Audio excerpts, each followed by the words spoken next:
चलो पॉलिटी हमको आगे कंटिन्यू करना था ना, तो पार्लियामेंट से हमको करना था। बेसिक स्ट्रक्चर, डॉक्ट्रिन, ये सब हम कर ही लिए थे। तो पार्लियामेंट से हमको आगे करना था। तो पार्लियामेंट जो है ना हमारा, ये पार्ट 5 में आता है। आर्टिकल 79 से लेकर 122 तक के जो आर्टिकल्स हैं, इसमें पार्लियामेंट के रिगार्डिंग प्रोविजंस दिए हुए हैं। अब पार्लियामेंट के पार्ट्स देखो तो पार्लियामेंट के 3 पार्ट्स होते हैं। पहला पार्ट होगा प्रेसिडेंट, दूसरा लोकसभा, तीसरा राज्यसभा। तो ये तीनों मिल के पार्लियामेंट बनता है। तुमसे पूछ सकते हैं वो प्रीलिम्स में कि व्हाट कॉन्स्टिट्यूट ये पार्लियामेंट, और नीचे अलग अलग नाम दिया रहेगा, prime minister, president, Lok Sabha, Rajya Sabha. तो कंफ्यूज मत होना, सिर्फ प्रेसिडेंट होंगे, लोकसभा होगा, राज्यसभा होगा। देखो यहाँ शॉर्ट में लिख दिया है ना, पार्लियामेंट कंस्टिट्यूट्स ऑफ, पी से प्रेसिडेंट, LS से लोकसभा, RS से राज्यसभा। और यहाँ ब्रॉड डायमेंशंस में दिखाई दिए हैं कि एक प्रेसिडेंट हो गया, दूसरा लोकसभा, तीसरा राज्यसभा। चलो ये तो क्लियर हो गया। अब लोकसभा से शुरू करते हैं। तो लोकसभा को हम लोअर हाउस भी कहते हैं, हम जानते हैं। लोकसभा की टोटल स्ट्रेंथ कितनी है? 543 है। स्टेट से कितने सीट्स हैं? 530। यूनियन टेरिटरी से कितने सीट हैं? 13। तो टोटल कितने हो गए? 543 सीट्स हो गए।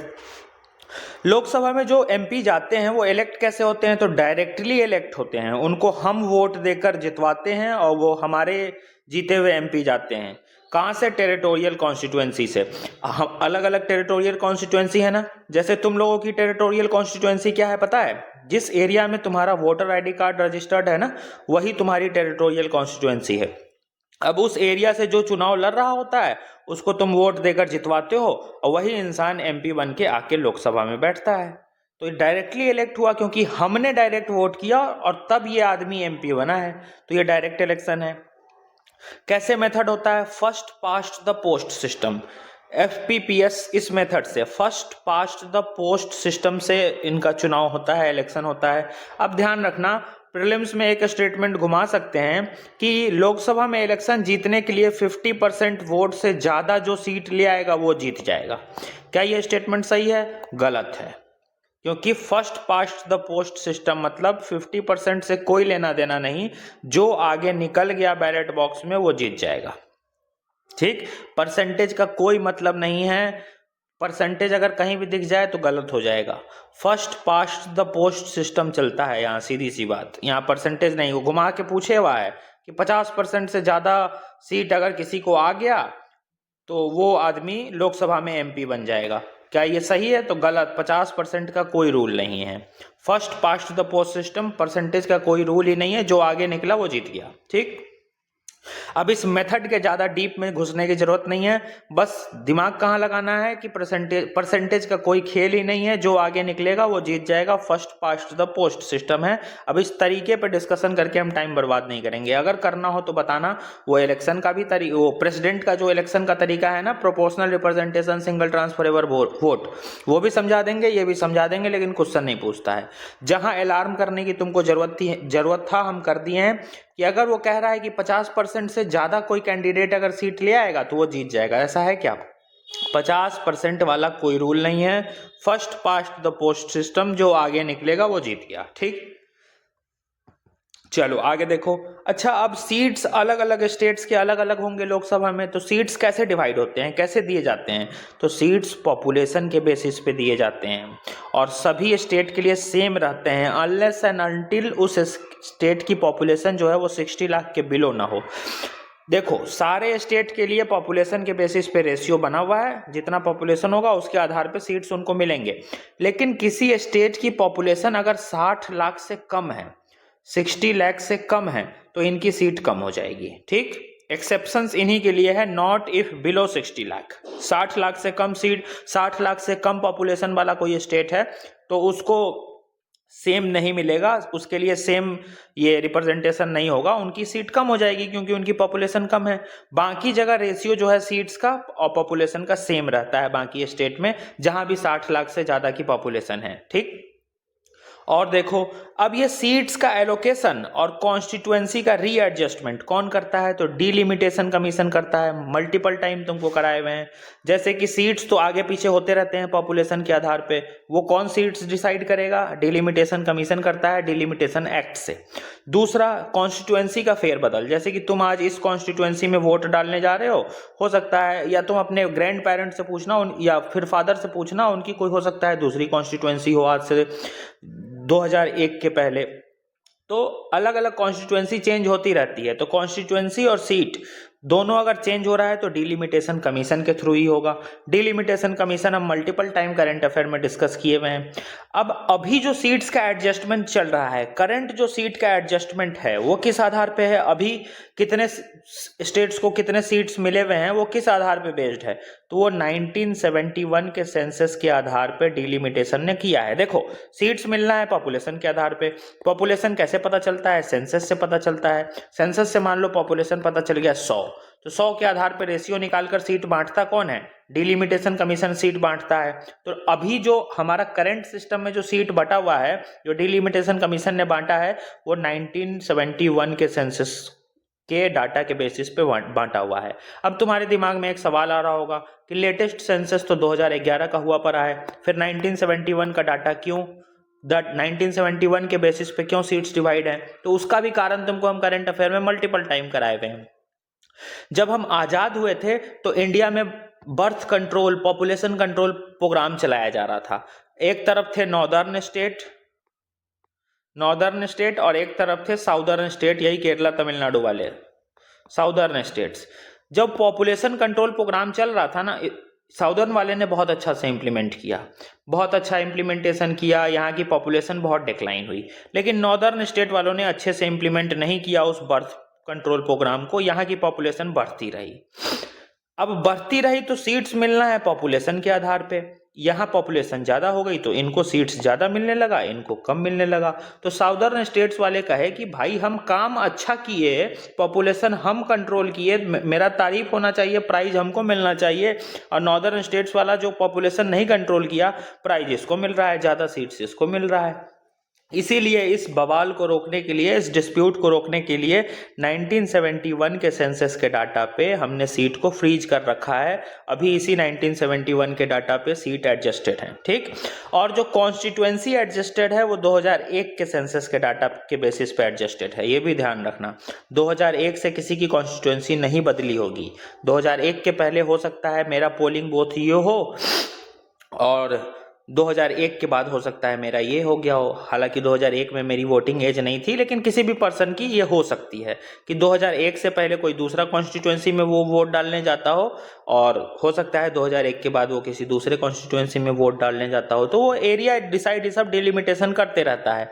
अभी करंट कौन से डाटा पे चल रहा है? तो सीट्स जो डिवाइड होते हैं, यहाँ जो सीट्स गए हैं, ये जो सीट्स हुए हैं ये 1971 के सेंसस पे, और जो कॉन्स्टिट्यूएंसी है वो 2001 के सेंसस पे, ठीक। ये फैक्ट ध्यान रखना, प्रीलिम्स में पूछ सकते हैं, सेंसस होने वाला भी है ना, तो ये इंपॉर्टेंट है, डिलिमिटेशन कमीशन और सीट्स, ठीक।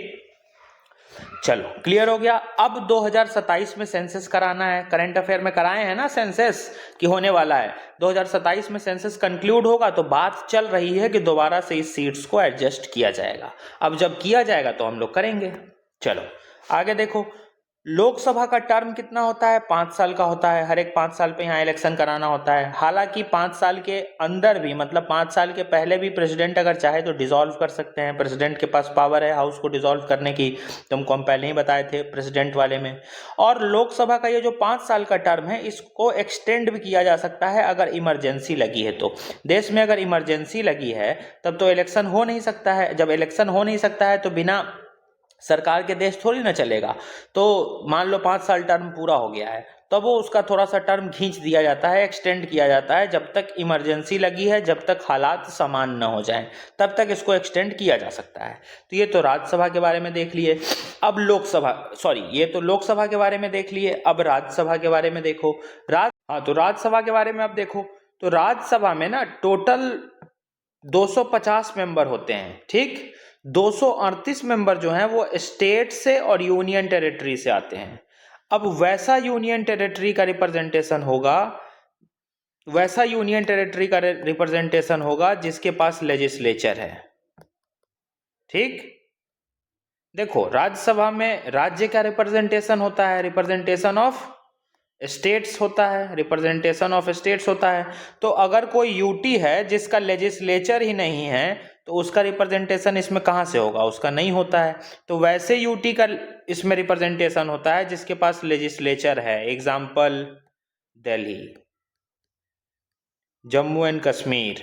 ठीक, तो यूटी वाला पॉइंट क्लियर हुआ। वैसे यूटी का रिप्रेजेंटेशन होगा जिसके पास लेजिस्लेचर है, और स्टेट्स तो हम सब जानते ही हैं। तो स्टेट्स और यूटी मिलाकर 238 लोग होते हैं इसमें, और ये इनडायरेक्टली इलेक्टेड होते हैं। ठीक, यहाँ देखो डायरेक्टली हम चुन रहे थे ना, डायरेक्ट इलेक्शन हो रहा था ना, यहाँ डायरेक्ट इलेक्शन नहीं होता है, यहाँ इनडायरेक्ट इलेक्शन होता है। ठीक, ये ध्यान रखना। और 12 मेंबर नॉमिनेटेड होते हैं। नॉमिनेटेड कहाँ से होंगे, देखो आर्ट से, लिटरेचर से, सोशल साइंस से, सोशल सर्विसेज से और साइंस से। तो 12 मेंबर नॉमिनेटेड होते हैं जिनको प्रेसिडेंट नॉमिनेट करते हैं। टोटल 250 हो गए। अब 4th शेड्यूल में लिखा हुआ है allocation of seats in Rajya Sabha के बारे में। ये इनका इनडायरेक्ट इलेक्शन होता है। कैसे, proportional representation single transferable vote से। ये ध्यान रखना। इसमें भी जो सीट्स होते हैं पॉपुलेशन के बेसिस पे डिवाइड होते हैं, ये बता ही दिए। और जो मेंबर्स होते हैं यूटी के, जो कौन यूटी के होंगे, वैसे यूटी के जिसके पास लेजिस्लेचर है। Example Delhi, Jammu and Kashmir. तो वैसे यूटी के पास जिनके पास लेजिस्लेचर है उनको हम इनडायरेक्टली चुनते हैं। इलेक्शन तो इनडायरेक्ट ही होगा, तो इनडायरेक्टली चुनते हैं। और वैसा यूटी जिसके पास लेजिस्लेचर है ना, उनके लिए हम एक स्पेशल इलेक्टोरल कॉलेज बना देते हैं, और ये कॉलेज उन यूटी के लोगों को चुन लेता है जिनका लेजिस्लेचर है। तो यूटी विथ हैव लेजिस्लेचर। ये पॉइंट क्लियर हुआ। चलो, ये राज्यसभा के बारे में था। अब क्वालिफिकेशन देखो। क्वालिफिकेशन देखो कि अगर किसी को राज्यसभा लोकसभा जाना है, चुनाव लड़ना है, तो क्वालिफिकेशन क्या क्या चाहिए। तो इंडियन सिटीजन होने चाहिए। ये राज्यसभा के लिए भी सेम है, लोकसभा के लिए भी सेम है। ओथ लेगा वो, राज्यसभा के लिए भी सेम है, लोकसभा के लिए भी सेम है। राज्यसभा की एज 25 है। ठीक, ये 25 लिखा है, कंफ्यूज मत होना, वो पेन हमसे उल्टा चल गया था। यहाँ देखो ऊपर 25 लिखे हैं ना। तो राज्यसभा की मिनिमम एज 25 है चुनाव लड़ने के लिए, और लोकसभा की 30 है, ये 30 साल है। ठीक, और ये तो हो गया। तो एज डिफरेंस था राज्यसभा के लिए 30 और लोकसभा के लिए 25। क्लियर। अब ये तो क्वालिफिकेशन हो गया। अब मान लो कोई चुनाव लड़ लिया, जीत भी गया, तो इसको डिस्क्वालीफाई भी किया जा सकता है क्या, हटाया भी जा सकता है। तो यस, आर्टिकल 102 देखो। आर्टिकल 102 में ये 4 बातें लिखी हुई है कि अगर कोई एमएलए एमपी, सॉरी एमएलए बोल रहे हैं, एमपी अगर मेंबर ऑफ पार्लियामेंट, एमएलए तो हम स्टेट में पढ़ेंगे, तो ये एमपी राज्यसभा का हो या लोकसभा का हो, ऑफिस ऑफ प्रॉफिट होल्ड करने लगे, अनसाउंड माइंड मतलब पागल हो जाए, इंसॉल्वेंट मतलब कंगाल हो जाए, और अपनी इंडियन सिटीजनशिप त्याग दे मतलब उसकी इंडिया भारत की नागरिकता चली जाए, तो ये 4 कंडीशन के बेसिस पे उसका डिस्क्वालिफिकेशन हो जाएगा। ये आर्टिकल 102 कहता है। ठीक, क्वालिफिकेशन हो गया, डिस्क्वालिफिकेशन हो गया, लोकसभा हो गया, राज्यसभा हो गया, पार्लियामेंट में टोटल 3 पार्ट होते हैं, वो हो गया। अब आगे बढ़ते हैं। अब देखो डबल मेंबरशिप, ये क्या है। डबल मेंबरशिप मतलब मान लो एक आदमी है, ये लोकसभा में भी इलेक्ट हो गया, राज्यसभा में भी इलेक्ट हो गया, तब तो दो जगह ही इलेक्ट हो गया। मान लो एक आदमी है, ये स्टेट लेजिस्लेचर में भी इलेक्ट हो गया, अब पार्लियामेंट में भी इलेक्ट हो गया, तब तो गड़बड़ हो जाएगा। तो डबल मेंबरशिप अगर किसी को हो गई तो उसको कैसे डील करना है वो देखो। तो डबल मेंबरशिप के बारे में अब हम देखते हैं। इफ इलेक्टेड बोथ, अगर कोई इंसान दोनों जगह के लिए इलेक्ट हो गया है, लोकसभा के लिए भी और राज्यसभा के लिए भी, हम लोकसभा के लिए भी चुन लिए गए, राज्यसभा के लिए भी चुन लिए गए, तो हमको 10 दिन के अंदर बताना होगा, नहीं तो राज्यसभा की सीट खाली हो जाएगी अपने आप। अगर 10 दिन के अंदर नहीं बताए तो क्या बताना होगा कि हम किस हाउस में रहना चाहते हैं, लोकसभा में कि राज्यसभा में। 10 दिन का टाइम है कि हम अपनी इच्छा बता दें कि हम लोकसभा में रहना चाहते हैं कि राज्यसभा में। अगर 10 दिन के अंदर नहीं बताए तो राज्यसभा की सीट आपकी चली जाएगी, ये रूल कहता है। ठीक, दूसरा कंडीशन देखो। इफ ए सिटिंग मेंबर, मतलब हम चुने हुए हैं, पहले से बैठे हुए हैं हाउस में। इफ ए सिटिंग मेंबर, किसी भी एक हाउस का दूसरे हाउस का चुनाव लड़ता है और जीत जाता है, इलेक्ट हो जाता है, तो जो सिटिंग सीट है जहां हम बैठ रहे थे, जिस हाउस में पहले बैठ रहे थे, वो सिटिंग सीट चली जाएगी। ठीक, वैकेंट करनी पड़ेगी, सिटिंग सीट बिकम वैकेंट। ये दूसरा पॉइंट हो गया। तीसरा पॉइंट देखो। इफ इलेक्टेड फॉर 2 सीट्स, अगर 2 सीट के लिए हम चुनाव लड़े और जीत गए एक ही हाउस में, तो एक को खाली करना होगा, नहीं तो दोनों चला जाएगा। मान लो हम चुनाव लड़ रहे थे, 2 सीट से लड़ लिए, दोनों से जीत गए, तो हमको एक सीट को खाली करना होगा, नहीं तो दोनों चला जाएगा। एक को खाली करो, नहीं तो दोनों जाएगा, ये कंडीशन है। अगर एक ही हाउस में है तो इफ इलेक्टेड फॉर 2 सीट्स, मतलब ये हाउस है, मान लो लोकसभा का हाउस है, इसके हम 2 सीट से लड़ गए, जीत भी गए दोनों सीट से, तो भैया एक सीट अपने इच्छा से छोड़ दो, जो तुम छोड़ना चाहो, नहीं तो दोनों चला जाएगा। कहानी ये है, ठीक। और if elected as both MLA MP, अगर हम एमएलए एमपी दोनों के लिए इलेक्ट हो गए हुए हैं, एमएलए मतलब लेजिस्लेटिव असेंबली, स्टेट वाला जो होता है सो, और एमपी मतलब मेंबर ऑफ पार्लियामेंट, तो स्टेट और पार्लियामेंट दोनों के लिए अगर हम इलेक्ट हो गए हैं तो एमपी की सीट खाली हो जाएगी अगर हम 14 दिन के अंदर एमएलए वाले सीट से रिजिग्नेशन नहीं दिए तो। समझ में आया? चलो, ये डबल मेंबरशिप था। अब डिस्क्वालिफिकेशन, ये तो हम आर्टिकल 102 के बेसिस पे देखे। एक डिस्क्वालिफिकेशन का तरीका और है, एंड ये डिफेक्शन हम पढ़ते हैं ना 10th schedule anti defection law, तो ये एंटी डिफेक्शन लॉ के आधार पे भी डिस्क्वालिफिकेशन होता है। कैसे होता है? 10th शेड्यूल में लिखा है डिफेक्शन के बारे में। अब डिफेक्शन में कैसे होगा? मान लो giving up membership of political party, मान लो हम बीजेपी से हैं या कांग्रेस से हैं, हमने अपनी पॉलिटिकल पार्टी ही त्याग दी, तो हमारा डिफेक्शन हो जाएगा, हमारी सीट चली जाएगी।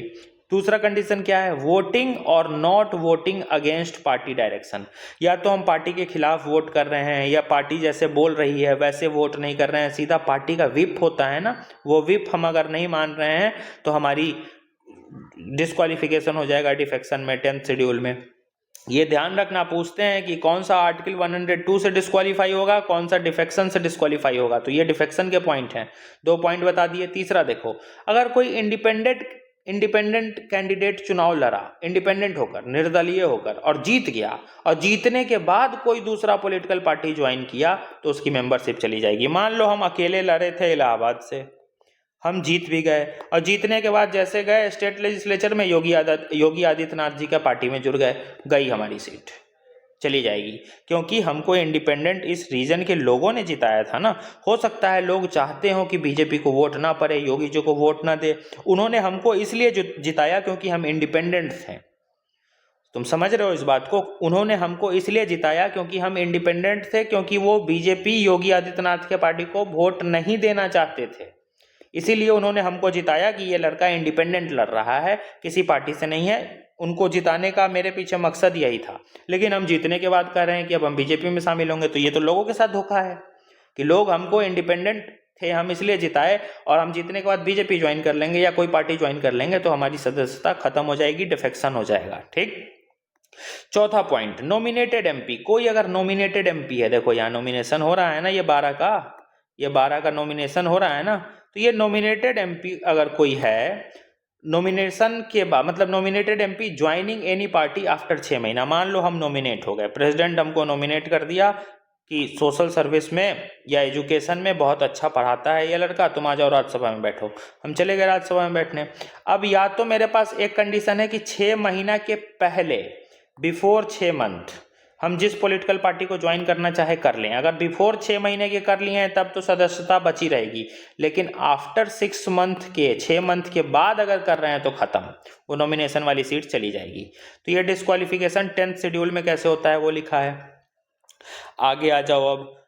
अब लोकसभा राज्यसभा देख लिया, पार्लियामेंट देख लिए, क्वालिफिकेशन देख लिए, डिस्क्वालिफिकेशन देख लिए। अब लोकसभा का चेयरमैन के बारे में देखेंगे तो लोकसभा में तो चेयरमैन होता नहीं है, लोकसभा में होते हैं स्पीकर, राज्यसभा में होते हैं चेयरमैन। तो लोकसभा के स्पीकर के बारे में देखते हैं। तो elected among member of Lok Sabha, Lok Sabha के जो भी मेंबर हैं इन्हीं में से एक स्पीकर चुन लिया जाता है। ध्यान रखना, प्रीलिम्स में क्वेश्चन बन सकता है कि जो लोकसभा के स्पीकर होते हैं, प्रीलिम्स में क्या क्वेश्चन बन सकता है कि लोकसभा के जो स्पीकर हैं वो सिर्फ रूलिंग पार्टी से इलेक्ट हो सकते हैं क्या? गलत, ऐसा कहीं नहीं लिखा है कॉन्स्टिट्यूशन में। ये बस एक कन्वेंशन बन गया है, क्योंकि रूलिंग पार्टी के पास ही ज्यादा वोट होगा ना, रूलिंग पार्टी सत्ता में ज्यादा वोट लाई है तभी तो वो जीती हुई है। तो इन्हीं के पास, ऑफ कोर्स कॉमन सेंस की बात है कि जो रूलिंग पार्टी है, ज्यादा मेजोरिटी तो इन्हीं के पास है, तो ये लोग अपने पसंद के स्पीकर को बनवा लेते हैं अपने पॉलिटिकल पार्टी से।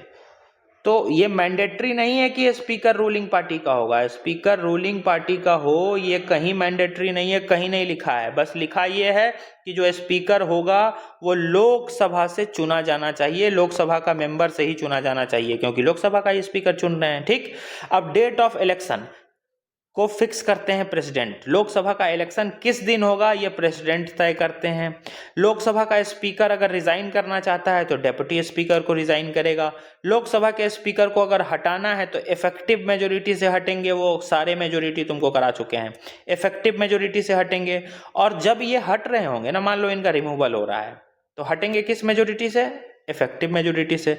लेकिन जब इनका रिमूवल हो रहा है ना, तो ये वोट दे सकते हैं, अपने रिजिग्नेशन में भी वोट दे सकते हैं कि हम इस रिजिग्नेशन के फेवर में हैं तो यस करेंगे, और नहीं है तो नो करेंगे। तो कोई अपने ही रिजिग्नेशन का फेवर क्यों करेगा, वो नो ही करते हैं।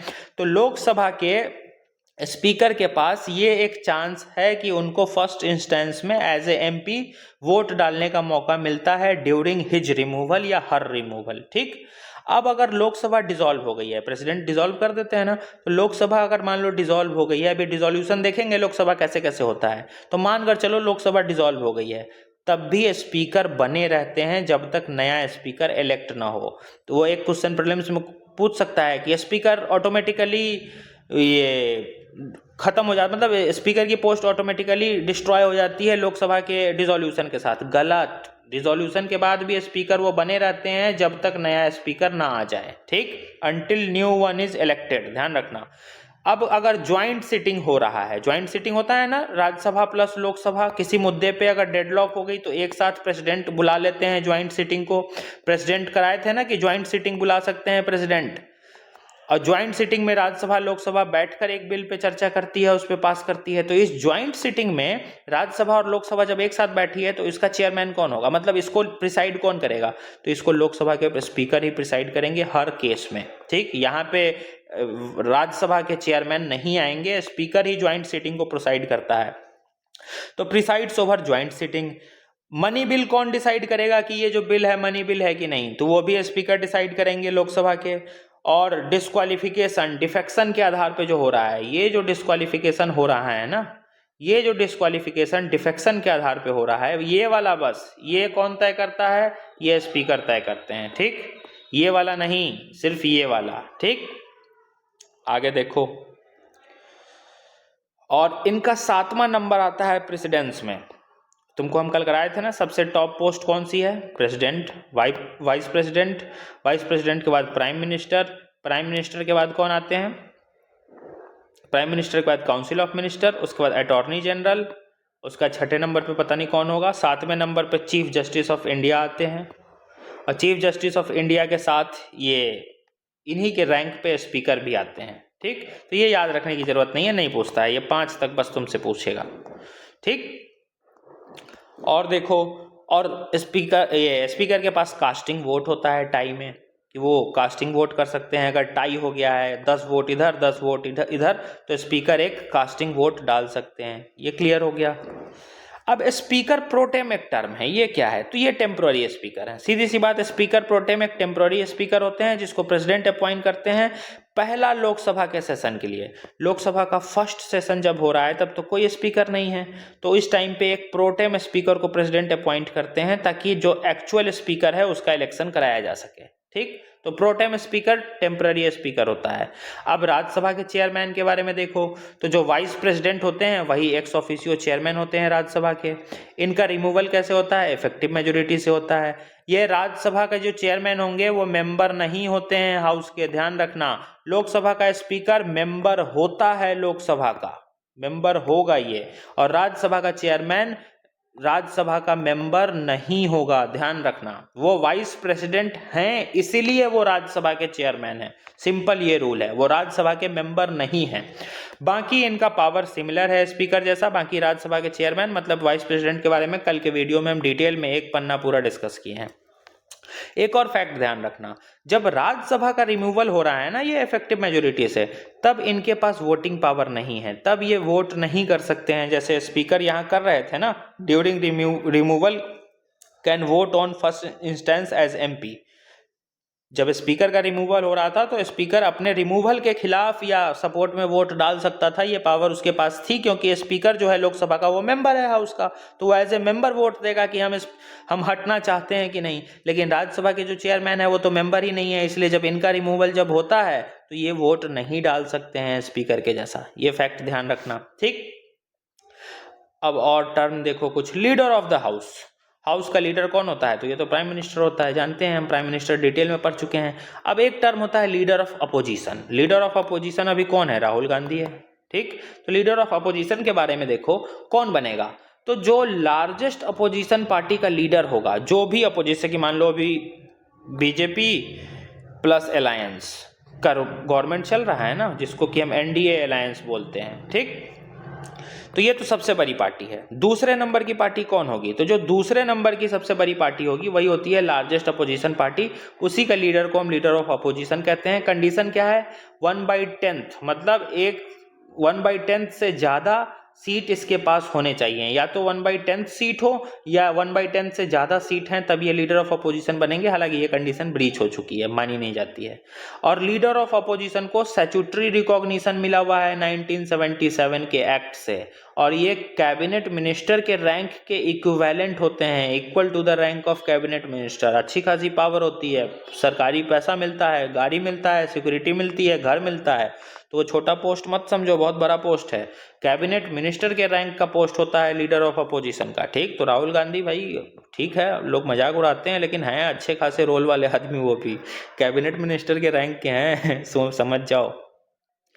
अब कीवर्ड्स देखो, कुछ कीवर्ड्स हैं जैसे समन, एडजर्नमेंट, सिंडाई, प्रोरोगेशन, तो ये सब हम कल देख रहे थे ना, प्रेसिडेंट समन कर सकते हैं, एडजर्न कर सकते हैं, कौन क्या है, या तुमने सुना होगा, सबका देख लेते हैं। समन मतलब बुलाना, हम कोर्ट क्या करती है, समन करती है, समन नोटिस भेजती है कि हाजिर हो, तो प्रेसिडेंट हाउस को समन कर सकते हैं, आओ हाउस में बैठो, आके हाउस का सेशन शुरू करो, तो प्रेसिडेंट समन कर सकते हैं हाउस को।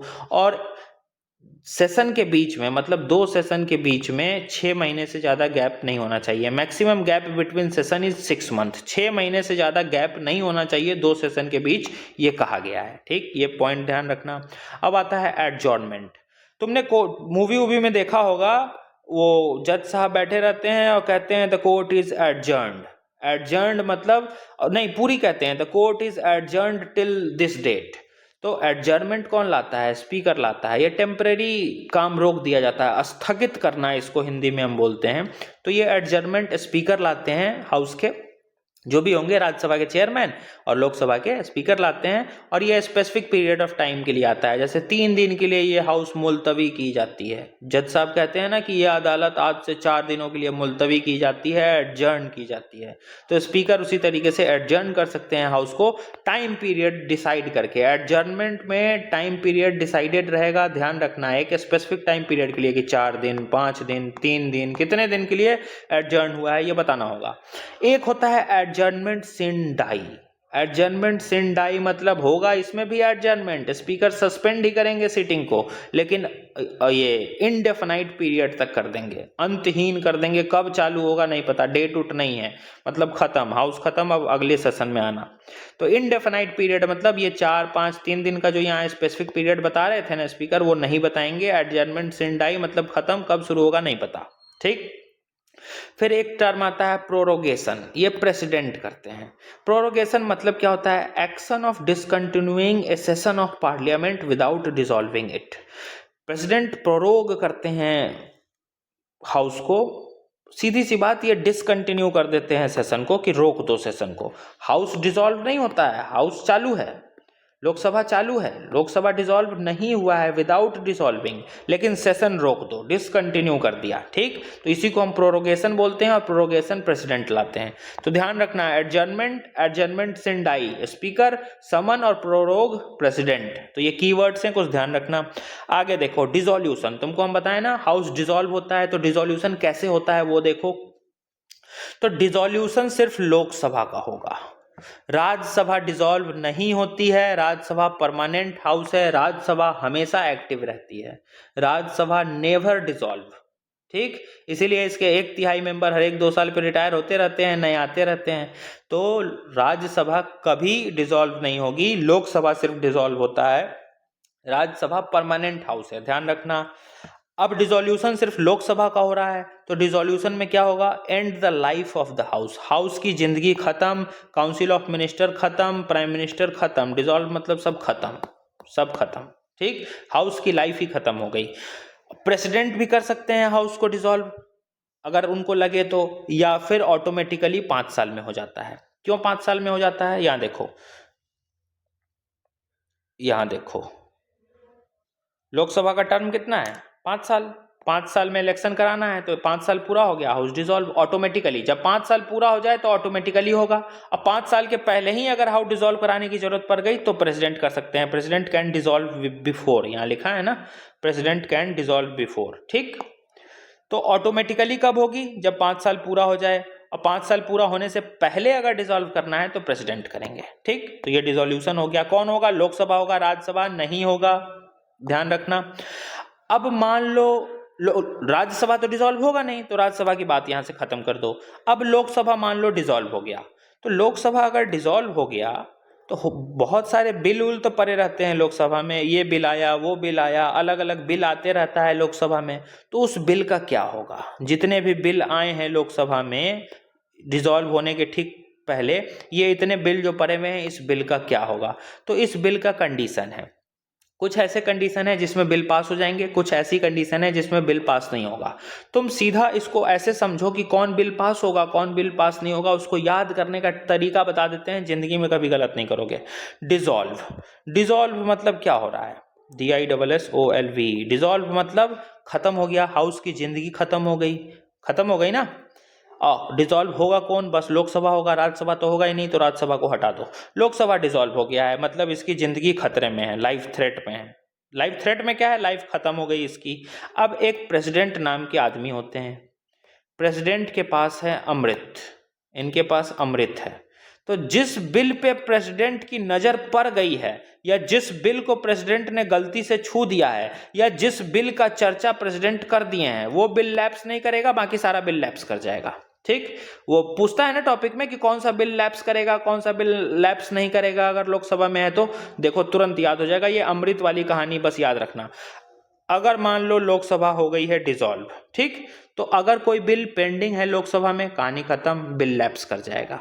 बिल क्या हो जाएगा, लैप्स कर जाएगा, ये बिल की वैलिडिटी खत्म, इस बिल से अब कोई लेना देना नहीं। मान लो कोई बिल लोकसभा ने पास कर दिया है लेकिन राज्यसभा में पेंडिंग है, ये भी लैप्स कर जाएगा।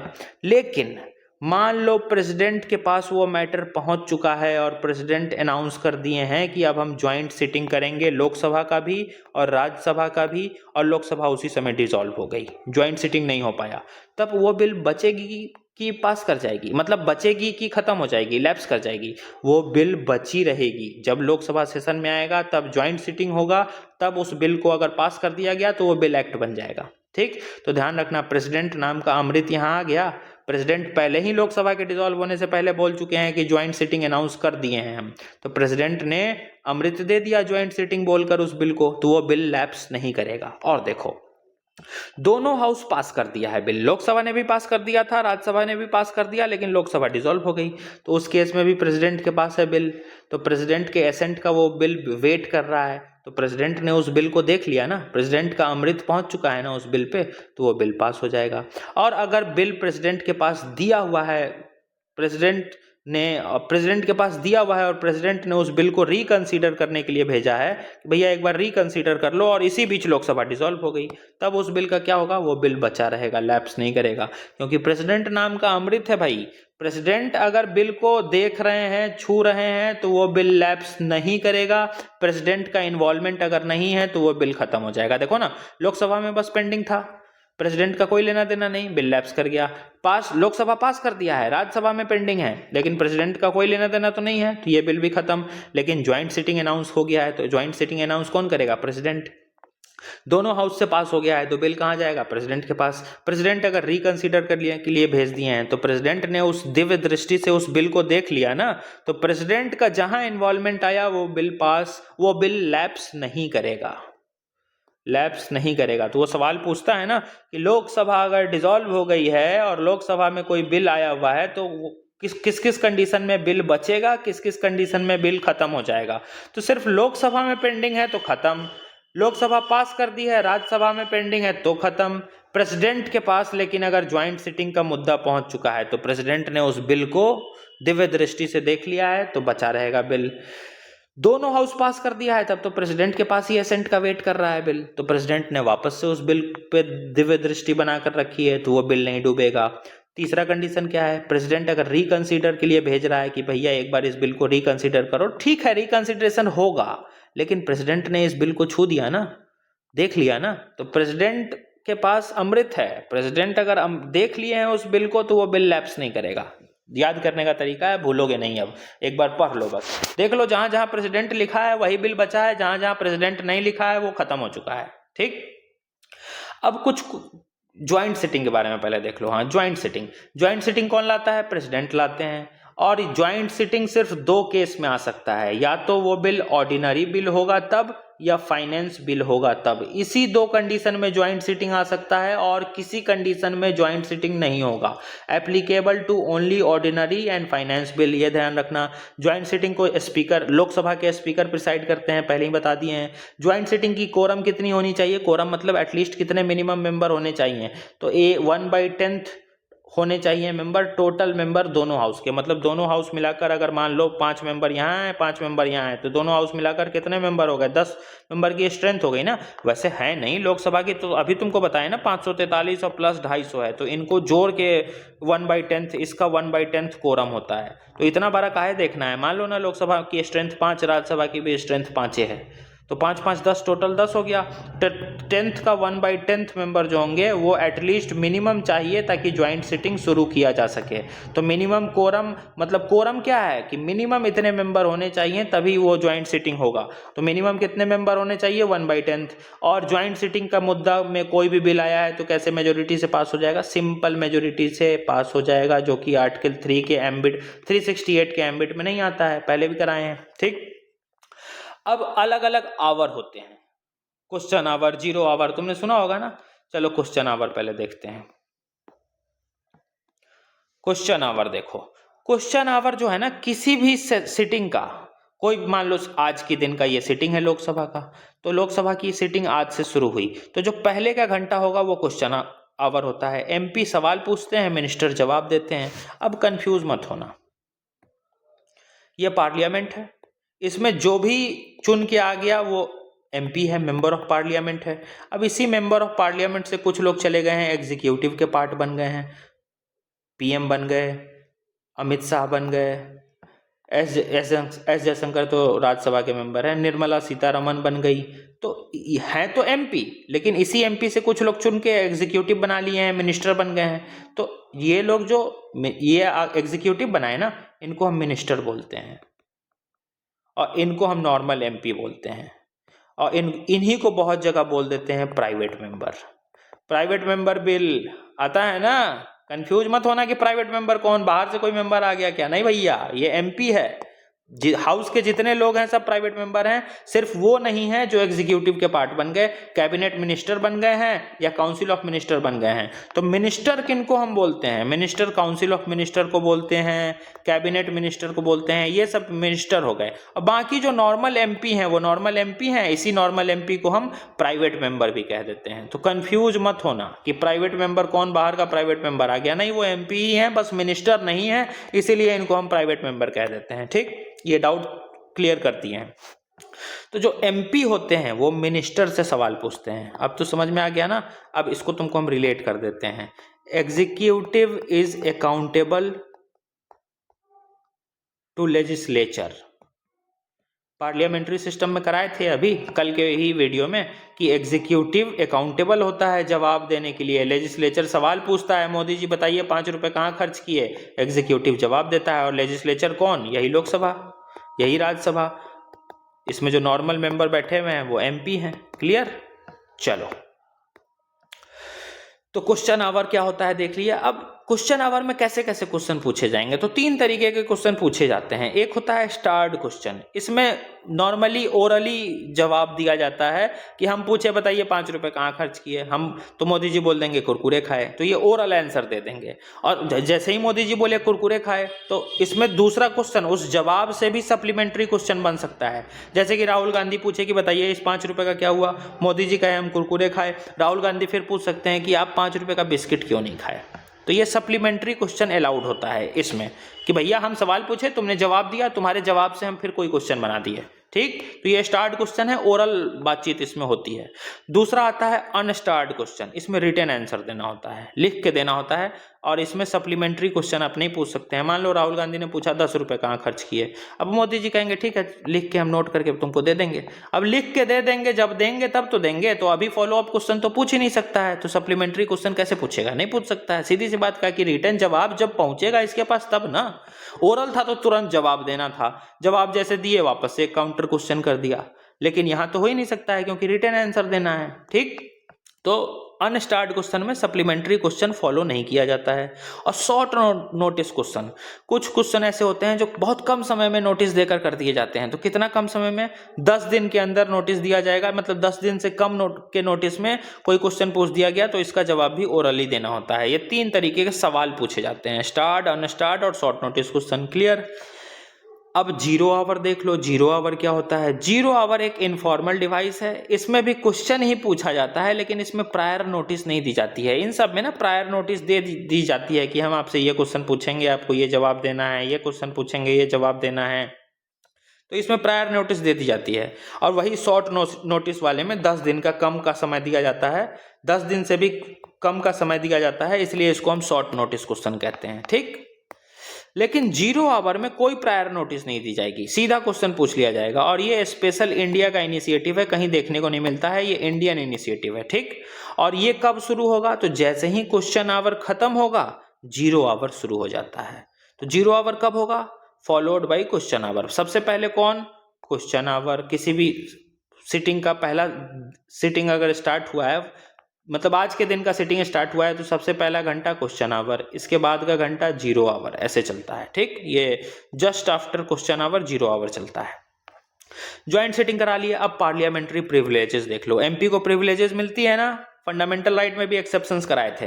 तो देखो प्रिविलेजेस 2 तरीके के होते हैं। एक तो इंडिविजुअल, मान लो हम एमपी हैं, तो हमको कुछ मेरी पर्सनल इंडिविजुअल प्रिविलेजेस भी मिली हुई है, और पूरे हाउस को कलेक्टिव, इसमें जितने लोग हैं सब एमपी हैं, तो इन पूरे हाउस को कलेक्टिव कुछ प्रिविलेजेस मिली हुई है, कुछ छूट, प्रिविलेजेस जिसको हम कहते हैं। तो इंडिविजुअल प्रिविलेजेस क्या क्या है देखो। Cannot be arrested 40 days before and after session. मान लो आज सेशन का दिन है, आज है 17 जनवरी, तो 17 जनवरी के 40 दिन पहले और ना 40 दिन बाद,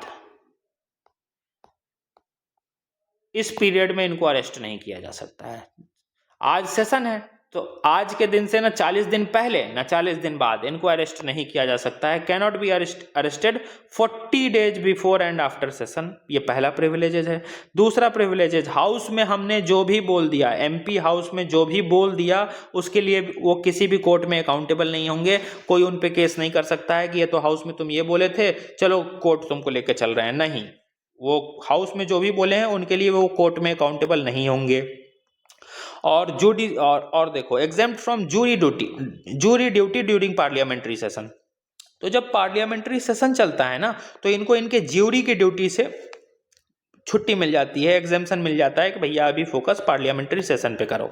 ये इंडिविजुअल प्रिविलेजेस था। अब कलेक्टिव प्रिविलेजेस देखो कि बीइंग एक पूरा हमारा लोकसभा है, इसमें सारे एमपी बैठे हैं, ये राज्यसभा है, इसमें सारे एमपी बैठे हैं, तो कलेक्टिव लेवल पे क्या प्रिविलेजेस मिलेगी। ये तो एक एमपी को सेपरेट क्या प्रिविलेज मिलता है, सेपरेटली हम देख लिए एक एमपी को क्या मिलेगा। अब कलेक्टिव, इसमें सब बैठा है, तो कलेक्टिव पूरे इस हाउस की क्या प्रिविलेजेस है वो देख लो। तो right to publish report, debates and proceedings, ये रिपोर्ट को, डिबेट को, प्रीसीडिंग को पब्लिश कर सकते हैं। Right to exclude strangers from its proceeding, अगर चाहेंगे वो तो किसी स्ट्रेंजर्स को बाहर निकाल सकते हैं कि नहीं भैया स्ट्रेंजर्स अभी सब बाहर चले जाओ, हम प्रीसीडिंग में किसी भी स्ट्रेंजर का हस्तक्षेप या इंटरफेरेंस नहीं चाहते हैं, तो ये भी पावर है। तीसरा, court cannot inquiry the proceeding, कोई भी जुडिशियरी आकर इसमें इंक्वायरी नहीं कर सकती है कि आपके हाउस में क्या चल रहा है, क्या आप बोले थे। Separation of judiciary from executive और लेजिस्लेचर, हम पढ़ते हैं ना, डीपीएसपी का आर्टिकल कराए थे ना, तो कोर्ट इसमें आकर हस्तक्षेप नहीं कर सकती है, ये प्रिविलेजेस है। और राइट टू पनिश, इनके पास पनिश करने का भी अधिकार है। किनको? मेंबर्स को भी, मतलब इनके अंदर जो मेंबर्स हैं इनको भी पनिश करने का अधिकार है। साथ ही साथ कोई अगर बाहरी है, आउटसाइडर लोग है, उसको भी पनिश करने का अधिकार है अगर उसने प्रिविलेजेस का ब्रीच किया है, तो हाउस की गरिमा को नुकसान पहुंचाया है, तो उसको वो पनिश भी कर सकता है। तो ये कलेक्टिव प्रिविलेजेस हो गया या इंडिविजुअल प्रिविलेजेस हो गया। आगे बढ़ते हैं। अब आगे है मोशंस ऑफ पार्लियामेंट। पार्लियामेंट में अलग अलग मोशंस आते हैं ना, हाँ, तो पार्लियामेंट में अलग अलग मोशंस आते हैं ना, तो वो मोशंस देखो। सबसे पहला होता है एडजर्नमेंट मोशन। एडजर्नमेंट मोशन में क्या होगा? To draw attention of house to a definite matter of urgent public importance. मान लो कोई एक बहुत बड़ा मुद्दा आ गया पब्लिक इंपॉर्टेंस के रिगार्डिंग, कोई बहुत इंपॉर्टेंट चीज आ गई जिस पे डिबेट करना जरूरी है, तब ये एडजर्नमेंट मोशन आता है कि पूरा हाउस इस मुद्दे पे अटेंशन हो जाओ, इस मुद्दे पे डिस्कस करेंगे क्योंकि ये बहुत जरूरी है, पब्लिक इंपॉर्टेंस का मैटर है। और ये एडजर्नमेंट मोशन लाने के लिए 50 मेंबर का सपोर्ट होना चाहिए। एडजर्नमेंट मोशन सिर्फ लोकसभा में आएगा और ये 2.5 घंटे तक चलता है, 2.5 घंटे या 2.5 घंटे से ज्यादा चलता है। ठीक, अगला मोशन देखो, नो कॉन्फिडेंस मोशन। ये तो तुमको पता होगा, अविश्वास प्रस्ताव, कि सरकार अगर कमजोर दिख रही है तो अपोजिशन नो कॉन्फिडेंस मोशन लेकर आ जाता है, और अगर ये पास हो गया नो कॉन्फिडेंस मोशन तो सरकार को रिजाइन करना होगा, क्योंकि इसके पास करना मतलब गवर्नमेंट की मेजोरिटी गिर गई है, गवर्नमेंट के पास मेजोरिटी नहीं है बचाने के लिए हाउस में। तो जैसे ही ये पास होगा, सरकार की मेजोरिटी बची नहीं, सरकार को रिजाइन करना होगा। और नो कॉन्फिडेंस मोशन लाने के लिए भी 50 मेंबर का सपोर्ट चाहिए। ठीक, तीसरा देखो, तीसरा है प्रिविलेज मोशन। प्रिविलेज मोशन में क्या होगा? ये एक एमपी ला सकता है। अभी बताए हैं एमपी और मिनिस्टर के बीच का डिफरेंस, कराए हैं ना इससे पिछले वाले स्लाइड में। तो ये एक एमपी ला सकता है किसके खिलाफ? एक मिनिस्टर के खिलाफ, अगर उसने हाउस की प्रिविलेजेस को ब्रीच की है। मान लो कोई एक मिनिस्टर का नाम ले लेते हैं अभी, जैसे कि ट्रांसपोर्ट मिनिस्ट्री है, नितिन गडकरी जी है ना, इन्होंने कुछ हाउस की प्रिविलेज को ब्रीच कर दिया, हाउस की गरिमा को लांघ दिया, तो एक एमपी जो नॉर्मल एमपी होगा, जिसको प्राइवेट मेंबर भी कह रहे हैं, वो इनके खिलाफ प्रिविलेज मोशन ला सकता है कि इन्होंने हाउस की गरिमा का ब्रीच किया है, हाउस की गरिमा को तोड़ दिया है। ठीक, चौथा देखो सेंसर मोशन। सेंसर मोशन में क्या होता है? अगेंस्ट एन इंडिविजुअल मिनिस्टर, एक स्पेसिफिक इंडिविजुअल मिनिस्टर, या एमपी नहीं है यहाँ, मिनिस्टर है, ध्यान में आ रहा है ना। मिनिस्टर, मिनिस्टर किसको कहेंगे? काउंसिल ऑफ मिनिस्टर को, या कैबिनेट रैंक के मिनिस्टर को। तो ये मिनिस्टर के खिलाफ, ठीक, मतलब किसी एक इंडिविजुअल, मतलब किसी एक मिनिस्टर के खिलाफ भी आ सकता है, या फिर पूरे काउंसिल ऑफ मिनिस्टर के खिलाफ भी सेंसर मोशन आ सकता है। जनरली ये अपोजिशन लेकर आता है, एक इंडिविजुअल के खिलाफ भी आ सकता है और पूरे काउंसिल ऑफ मिनिस्टर के खिलाफ भी आ सकता है। और अगर ये सेंसर मोशन पास हो गया तो इस केस में काउंसिल ऑफ मिनिस्टर को रिजाइन करने की जरूरत नहीं है, उनको रिजाइन नहीं करना पड़ेगा।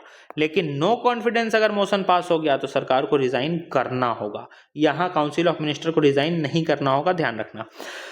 और देखो कॉलिंग अटेंशन मोशन, ये भी वही है कि कोई पब्लिक इंपॉर्टेंस का मुद्दा है तो उस पे हम अटेंशन सीख करते हैं कि भैया आओ इस मुद्दा पे डिस्कशन करो, ये भी स्पेशल इंडिया का इनोवेशन है। ठीक, पांचवा हो गया। अब छठा करते हैं, छठा क्लोजर मोशन। इसके 4 टाइप्स होते हैं, इसको ध्यान से करना है। ठीक, चलो अब हाँ क्लोजर मोशन देखते हैं। तो क्लोजर मोशन का सिंपली मतलब होता है कि डिबेट बंद करो, वोट डालने के लिए बिल को डालो। बिल है ना, तो इस पे बड़ा डिबेट होता है ना कि ये अच्छा है ये बुरा है, तो ये डिबेट बंद करो भैया, वोटिंग के लिए बिल को रखो। सीधी सी बात, cut the debate put on vote, debate खत्म करो, वोटिंग शुरू करो। अब इसके 4 टाइप होते हैं। एक होता है सिंपल क्लोजर। सिंपल क्लोजर मतलब बिल पे पर्याप्त चर्चा हो गई है, सफिशिएंट डिस्कशन हो चुका है, अब वोटिंग शुरू करो। ठीक, क्लोजर बाय कंपार्टमेंट का मतलब जो बिल है वो बहुत लेंदी है, मान लो 200 पन्ने का बिल है तो ये बहुत लेंदी है, लेंदी रिजोल्यूशन है इसमें, इसको छोटे छोटे ग्रुप में बनाओ, पार्ट्स में बनाओ। अब जैसे कि 200 है ना, तो इसको 30-30 पन्ने का पार्ट बना लो और उसके बाद वोट पे डाल दो। ये क्लोजर बाय कंपार्टमेंट है कि हमने 200 को कंपार्टमेंट में बना दिया। तीसरा होता है कंगारू क्लोजर। कंगारू क्लोजर मतलब जैसे 200 पन्ने का बिल है तो ये तो बहुत बड़ा है, तो इसका बस इंपॉर्टेंट क्लॉज जो है उसको वोट पे डालो, बाकी को छोड़ दो, बाकी को वोटिंग के लिए मत डालो। और एक होता है गिलोटिन क्लोजर। इसका क्या मतलब होता है, जितने भी अनडिस्कस्ड पार्ट हैं जिस पे चर्चा नहीं हुआ है उसको भी डाल दो वोटिंग के लिए, ठीक, ताकि टाइम का जो शॉर्टेज है वो पूरा किया जा सके। जो डिस्कशन नहीं हुआ है उसको भी वोटिंग के लिए डाल दो। तो सिंपल सी चीज, ये 4 टाइप्स ऑफ वोटिंग है। हम लिख इतने आसान भाषा में दिए हैं कि कोई भी पढ़ेगा इसको समझ में आ जाएगा, ठीक। अब बिल्स देखो, अलग अलग बिल्स होते हैं। तो एक होता है ऑर्डिनरी बिल। ऑर्डिनरी बिल किसी भी हाउस में आ सकता है, लोकसभा राज्यसभा किसी भी हाउस में आ सकता है। इसको कोई भी ला सकता है, कोई भी एमपी हो, मिनिस्टर हो, कोई भी ला सकता है। एक स्टेटमेंट बन जाएगा, प्राइवेट मेंबर्स क्या ऑर्डिनरी बिल ला सकते हैं? यस, ला सकते हैं, क्योंकि प्राइवेट मेंबर्स ही तो एमपी हैं जो मिनिस्टर नहीं हैं। और मिनिस्टर जो अलग हो गए, सेपरेट हो गए, उनको हम सेपरेटली मिनिस्टर बोलते हैं। एक कंफ्यूजन हम बार बार बोल रहे हैं, बस दूर कर लेना। प्राइवेट मेंबर्स वो होते हैं जो एमपी हैं लेकिन मिनिस्टर नहीं है, उनको हम प्राइवेट मेंबर कहते हैं, ठीक। ऑर्डिनरी बिल सिंपल मेजोरिटी से पास होना चाहिए। ऑर्डिनरी बिल के लिए ज्वाइंट सिटिंग पॉसिबल है, ऊपर ही तुमको करा चुके हैं। 6 महीने के अंदर इस बिल को पास हो जाना चाहिए। और लोकसभा राज्यसभा दोनों को इक्वल पावर होती है ऑर्डिनरी बिल के केसेस में। और प्रेसिडेंट के पास क्या क्या ऑप्शन है, तो आइदर वो एक्सेप्ट करके एसेंट दे दे, आइदर वो रिजेक्ट कर दे, या फिर बिल को रिकंसीडर करने के लिए भेज दे। लेकिन अगर रिजेक्ट किए हैं, रिकंसीडर करने के लिए रिटर्न किए हैं और वही सेम बिल अगर दोबारा पास कर दिया जाए तो प्रेसिडेंट मैंडेटरी है कि उनको एसेंट देना ही देना है। लेकिन यही अगर स्टेट का बिल होता तब मैंडेटरी नहीं होते, प्रेसिडेंट वाले में कराए हैं ना, ठीक। तो ध्यान रखना, ये तो ऑर्डिनरी बिल हो गया। अगला बिल देखो, अच्छा अब ये तीनों बिल को ना ध्यान से ऐसे पढ़ना कैटेगरी बनाकर। एक होता है मनी बिल, एक होता है फाइनेंस बिल 1, एक होता है फाइनेंस बिल 2। ये 3 तरीके का बिल होता है। मनी बिल सिर्फ लोकसभा में आएगा, फाइनेंस बिल 1 भी सिर्फ लोकसभा में आएगा, लेकिन फाइनेंस बिल 2 लोकसभा राज्यसभा दोनों में आ सकता है। मनी बिल सिर्फ मिनिस्टर ला सकता है, ओनली मिनिस्टर, कैबिनेट रैंक का मिनिस्टर हो, काउंसिल ऑफ मिनिस्टर हो, सिर्फ वो ला सकता है। Finance bill 1, finance bill type 1 जो होगा, नाम ही है उसका 1, ठीक, कंफ्यूज नहीं होना। फाइनेंस बिल 1 जो है ये भी सिर्फ मिनिस्टर ला सकता है, लेकिन फाइनेंस बिल 2 जो है ये कोई भी एमपी ला सकता है। मिनिस्टर लाए, प्राइवेट मेंबर लाए, कोई भी एमपी लाए, कोई भी ला सकता है। मनी बिल के लिए प्रायर रिकमेंडेशन चाहिए प्रेसिडेंट का। फाइनेंस बिल 1 के लिए भी प्रायर परमिशन चाहिए प्रेसिडेंट का, लेकिन फाइनेंस बिल 2 के लिए नहीं चाहिए प्रायर परमिशन, ठीक। मनी बिल को सिंपल मेजोरिटी से पास होना है, इसको भी सिंपल, इसको भी सिंपल, तीनों को सिंपल मेजोरिटी से पास होना है। मनी बिल 14 दिन के अंदर पास हो जाना चाहिए। अगर 14 दिन के अंदर राज्यसभा ने पास नहीं किया तो इसको ऑटोमेटिकली पास मान लिया जाता है। तो मनी बिल के केस में लोकसभा के पास ज्यादा पावर होती है, ठीक। तो मनी बिल को 14 दिन के अंदर पास कराना है। और मनी बिल के लिए कोई ज्वाइंट सिटिंग नहीं होगी। फाइनेंस बिल 1 को 6 महीने में पास कराना रहता है और इसके लिए ज्वाइंट सिटिंग की जा सकती है। फाइनेंस बिल 1 के लिए ज्वाइंट सिटिंग की जा सकती है। इसमें लोकसभा राज्यसभा की इक्वल पावर होती है। सिर्फ मनी बिल में लोकसभा के पास ज़्यादा पावर होती है कि अगर राज्यसभा ने 14 दिन के अंदर पास नहीं किया तो इसको ऑटोमेटिकली पास मान लिया जाता है, ठीक। और इसके लिए भी ज्वाइंट सिटिंग पॉसिबल है, इसको भी 6 महीने के अंदर पास कराना है और इसमें भी लोकसभा राज्यसभा की पावर इक्वल होती है। इस केस में, मनी बिल के केस में, प्रेसिडेंट या तो एक्सेप्ट करके एसेंट दे दे या रिजेक्ट कर दे, लेकिन रिटर्न नहीं कर सकते हैं। रिकंसीडर के लिए प्रेसिडेंट रिटर्न नहीं कर सकते हैं, ध्यान रखना है इस बात को। लेकिन इन दोनों केस में प्रेसिडेंट एक्सेप्ट करे, रिजेक्ट करे, रिटर्न भी कर सकते हैं। एक्सेप्ट करे, रिजेक्ट करे, रिटर्न भी कर सकते हैं, ठीक। तो ये डिफरेंस ध्यान रखना, चार्ट ऐसे बना है कि क्लियर हो जाएगा। फिर एक आता है कॉन्स्टिट्यूशनल अमेंडमेंट बिल। ये लोकसभा राज्यसभा कहीं भी आ सकता है, इसको भी कोई मेंबर ला सकता है, कोई भी एमपी ला सकता है। एक सवाल पूछ दिया जाएगा तुमसे, constitutional amendment bill can be introduced by private members, सही है कि गलत? सही है, क्योंकि यही एमपी प्राइवेट मेंबर होता है, ठीक। वैसा एमपी जो मिनिस्टर नहीं है वो प्राइवेट मेंबर है, ठीक। बार बार हम बोल रहे हैं, प्राइवेट मेंबर से बहुत बार क्वेश्चन फंसाया है, वो ट्रैप में बच्चे फंसे हैं, तुम लोग ना फंसना। Constitutional amendment bill Lok Sabha Rajya Sabha दोनों जगह आ सकता है, कोई भी एमपी इसको इंट्रोड्यूस कर सकता है, प्राइवेट मेंबर इंट्रोड्यूस कर सकता है, स्पेशल मेजोरिटी से पास होना चाहिए, प्रायर परमिशन की जरूरत नहीं है, ज्वाइंट सिटिंग नहीं हो सकता है constitutional amendment bill pay, Rajya Sabha Lok Sabha की पावर इक्वल होगी और प्रेसिडेंट मैंडेटरी है कि उनको एसेंट देना ही देना है। प्रेसिडेंट के पास कॉन्स्टिट्यूशनल अमेंडमेंट बिल में कोई ऑप्शन नहीं है, उनको हर हाल में एसेंट देना है।